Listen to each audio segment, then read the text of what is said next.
Well, welcome back, and what a delight to have in the studio with us today, Jason Atkinson, former state senator for Oregon and movie maker.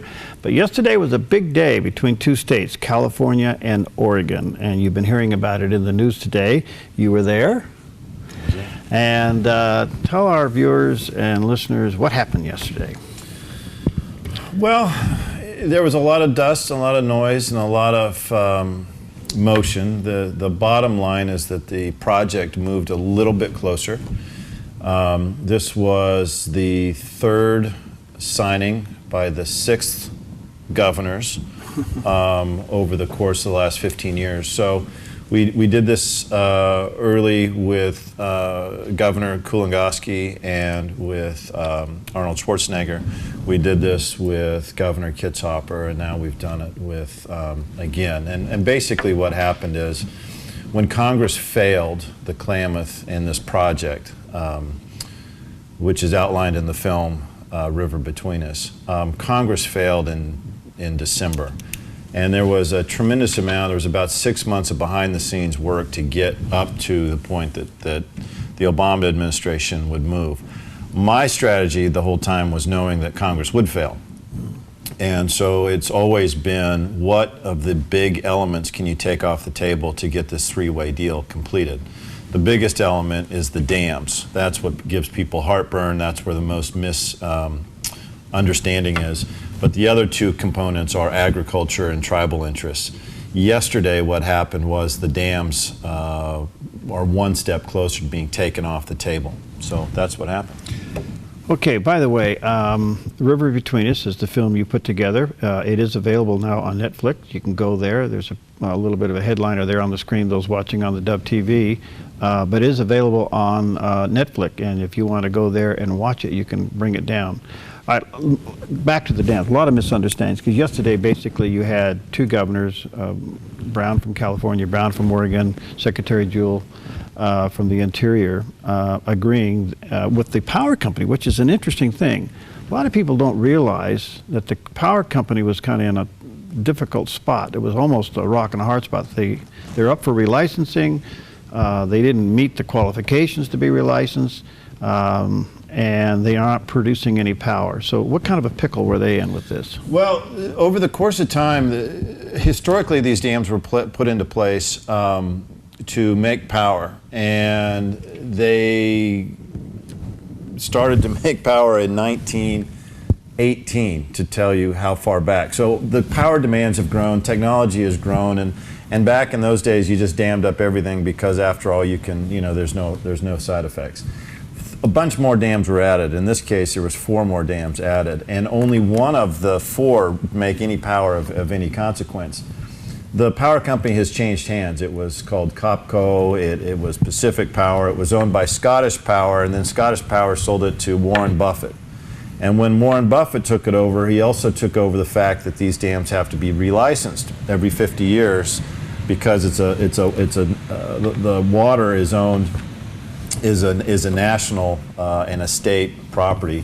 The federal government's involved. And so the relicensure came up, and it's actually more expensive to relicense dams that don't make any power by modern standards than it is to take them down. So then you get into all the conspiracy theories, of which there's more than I even care to spend any more time on. But effectively what these 4 dams do is they're going to cost ratepayer money to remove, or they're going to cost ratepayer money to keep. And why would you keep an asset that doesn't really do anything? So there's been a tremendous amount of misinformation. People thought that, well, these dams do something for agriculture. In fact, 3 county commissioners lost their jobs over that misunderstanding, which is a complete lie. Oregonians lost their jobs because of dams in another state that do nothing for agriculture in Oregon. So there's a bunch of, I don't even want to get into how angry people get over misinterpretation, but the facts are that this is the largest conservation project in American history. This is the largest 3-way deal ever done, larger than the Everglades, larger than Yellowstone. Agriculture is a winner, tribal interests are a winner. And the notion that you can heal people and they'll heal the river rather than the lawsuit model is going to reign true. All right, and I think that's key because early on they're saying that the water was over allocated by the federal government, but this in the end, farmers should be fine.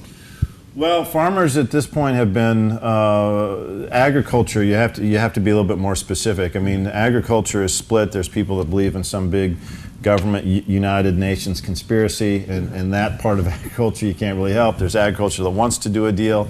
I mean, it's very split. But under the classical example that we tried to get through Congress, that Congress failed, that the federal government failed to do, would have protected farmers by giving them a ground floor of water and a cap on their power rates. And Congress, from the federal government, continues to fail. And so the beautiful thing that is highlighted in A River Between Us, and the beautiful national example of this whole story that most of the press won't pick up, is the fact that this is local people solving a problem in front of their government. And so yesterday there was a bunch of people that got in line and took credit and all that, and a bunch of them have never been there and have got no track record on the issue, and that's okay.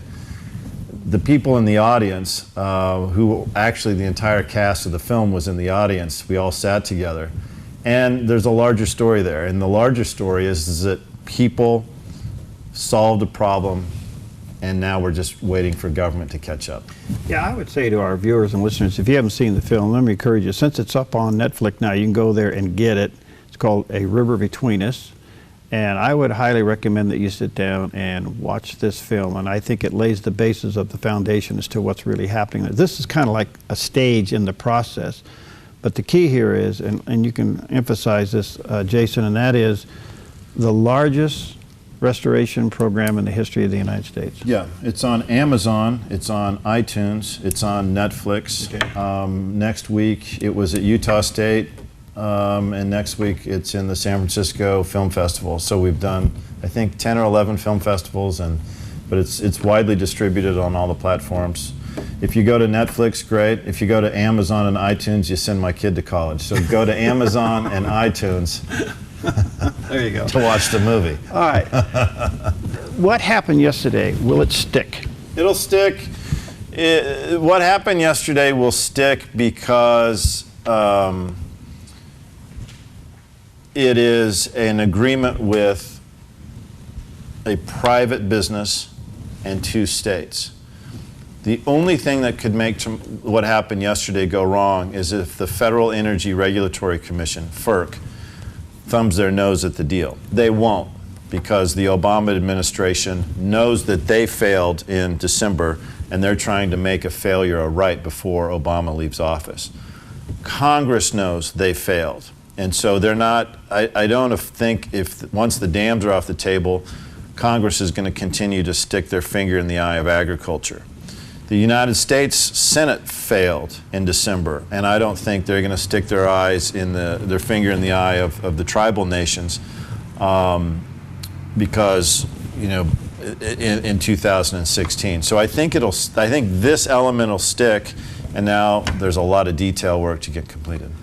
What caused Secretary Jewell and the 2 governors to jump past Congress and do this? I mean, what happened here? What happened here is that our movie was successful, and we made this story bigger than Southern Oregon. We made a national story. So yesterday when I was talking with the Secretary, she thanked me again for the film, because it was the film that started to go around Congress and to get the deal done. We always knew that Congress was going to fail. Congress has failed for the last 20 years. Congress is afraid, they're paranoid, and they failed the whole time. George W. Bush knew that Congress would fail and put all this into motion about 6 weeks before he left office. Bill Clinton, I mean, don't start sending me hate mail for quoting Democrats, but this has been a nonpartisan, this is a win-win situation. Bill Clinton, through Secretary Babbitt, understood. George Bush understood it. President Obama, I have a few friends in his cabinet who've been very, very helpful, and we moved the ball with the film and very strategically asked the Secretary of Interior, don't wait for Congress. This is what we were urging. I was talking with her last October and for a year before. Don't wait for Congress. She waited for Congress. Congress failed, and then everyone started to scramble, and that's what happened yesterday, which is great. It's all good news. Yeah. It's exhausting good news, but it's good news. It's unbelievable. And one thing about the film I think you need to see, and I won't give it away because you have to watch the whole thing, but you brought people together who had been on the opposite sides of a lot of things for a lot of years. Yeah.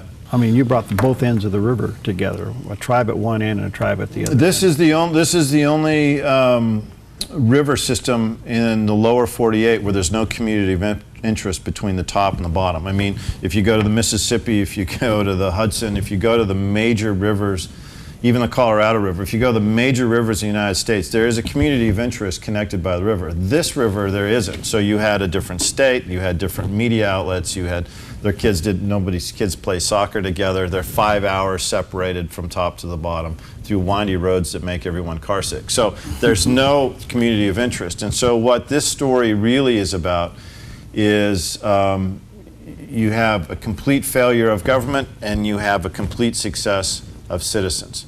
You have these symbolic dams that people are hanging on to that really don't do anything, but they mean things to people. Mm-hmm. For some people, they think it's an over-encroaching federal government, and for some people, and the taking away of rights, and for some people in the tribal community, it is a deep-seated pain that they feel that's something that had happened to them. So, mm-hmm. if you get away from the emotion and you invest into the people, you can actually get a lot of things done. Brilliant move, brilliant move. All right, it's called A River Between Us. Check it out. Where? It's on Amazon, iTunes, Netflix, San Francisco Film Festival, and it's played all over the West Coast. It's played Chicago, it's played the East Coast, and it's doing campus tours, so it's everywhere. There you go. Even the president, I'm told, is going to watch it here pretty soon. Okay, called A River Between Us. Thank you, and congratulations. Thank you. All right, we'll be right back.